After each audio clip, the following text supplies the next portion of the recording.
Voice note yang ini adalah lanjutan dari voice note sebelumnya yang berjudul Bahagia dalam Pernikahan. Dan saya kasih judul untuk voice note ini, Let's Talk About Happiness. Saya sering banget dapat ungkapan, curhatan kalau lagi kasih konseling.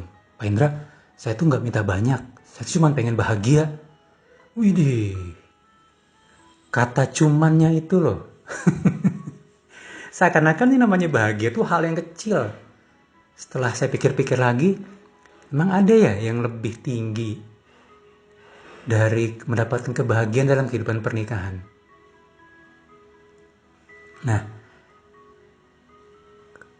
banyak yang berharap setelah menikah mereka langsung bahagia. Seperti kayak di dongeng-dongeng, ya. Begitu nikah, ketemu pasangan impian, dan happily ever after. Tapi ngomong-ngomong teman-teman tahu nggak? Sebenarnya bahkan di dongeng aja, itu sudah ada pembelajarannya loh. Tahu nggak di mana? Coba, kalau di cerita-cerita dongeng, yang namanya happy ada di mana? Happy ending. Akhirnya bahagia, benar nggak? Jadi bahagia itu adanya di akhir, teman-teman. Bahagia itu setelah kita melakukan prosesnya.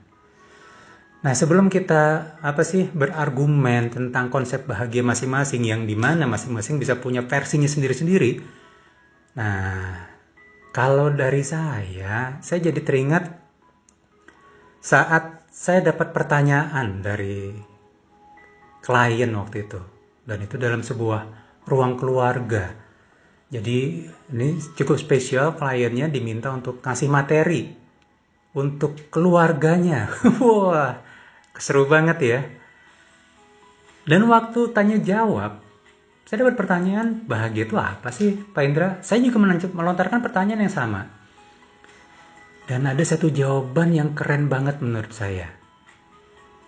Jadi jawaban yang diberikan adalah, Pak Indra, bahagia menurut saya itu adalah saat saya bisa menjalankan apa yang diperintahkan dan meninggalkan apa yang dilarang. Masya Allah. Saya terdiam, teman-teman, mendapatkan jawaban seperti itu. Buat saya, itu powerful banget. Ya, itulah the real happiness, bener nggak? Saat kita sudah bisa melakukan apa yang diperintahkan dan meninggalkan apa yang dilarang. Selesai semuanya, insya Allah hidup kita bahagia. Nah, saya pengen balik lagi sedikit nih tentang konsep bahagia yang katanya saya nggak pengen banyak. Kita sepakati dulu teman-teman yuk, bahwa kebahagiaan yang semua kita punya itu bisa diperdebatkan, bener nggak? Tapi ada satu kebahagiaan yang hakiki, yaitu saat kita ada di surga. Setuju nggak teman-teman? Kalau kita sudah ada di surga nanti, ya tidak ada kata lain kecuali bahagia banget. Ya, kalau sudah ada di surga. Pertanyaan saya teman-teman, untuk bisa masuk surga itu mudah? Untuk bisa masuk surga itu bisa santai-santai? Untuk bisa masuk surga itu nggak perlu ngapa-ngapain? Untuk masuk surga itu nggak perlu ada harga yang harus dibayar? Untuk masuk surga itu ya seenaknya aja deh gitu. Apakah bisa seperti itu? Ya, kita semua udah tahu jawabannya.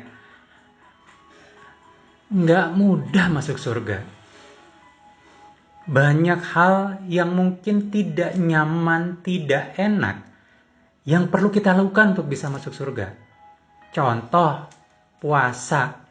Emang enak puasa? Enakan makan kali, bener nggak? Sholat tahajud. Emang enak? Ngantuk-ngantuk, masih merem-merem, agak melayang-layang, bangun sholat tahajud. Nggak enak. Melakukan kebaikan sedekah. Emang enak? Ngasih duit ke orang, Bo. Mendingan kita pegang sendiri. Dan kan banyak sekali lagi list-list yang menunjukkan bahwa Seringkali kita perlu melakukan hal-hal yang awalnya tidak nyaman, kurang nyaman buat kita. Tapi kita mau melakukannya kenapa? Karena kita berharap bisa dapat surga nantinya. Jadi kalau kita sederhanakan, untuk masuk surga, journey-nya nggak mudah. Untuk mendapatkan kebahagiaan yang nanti ada di surga nanti, journey-nya nggak mudah. Ada roller coasternya, ada jalan off-roadnya, ada bumpy-bumpy-nya. Tidak semuanya mulus.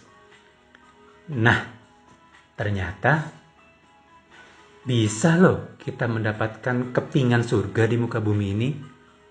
Pernah dengar yang namanya Baiti Jannati? Rumahku surgaku? Yes, teman-teman. Ternyata kita bisa loh icip-icip, mencicipi kebahagiaan yang nanti kita bisa dapatkan di surga nanti. Yang namanya rumah. Nah, untuk bisa mendapatkan surga di rumah kita, di keluarga kita, di kehidupan pernikahan kita, kisahnya nggak akan beda jauh. Maksudnya apa? Banyak journey yang awalnya mungkin tidak nyaman untuk kita lakukan. Akan ketemu dengan banyak jalanan yang mungkin off-road, bumpy, kayak roller coaster. Yes. Akan ada hal-hal yang di awalnya mungkin kurang nyaman, nggak serak untuk kita lakukan, tapi kita tahu itu yang diperlukan untuk kita lakukan, ya kita lakukan.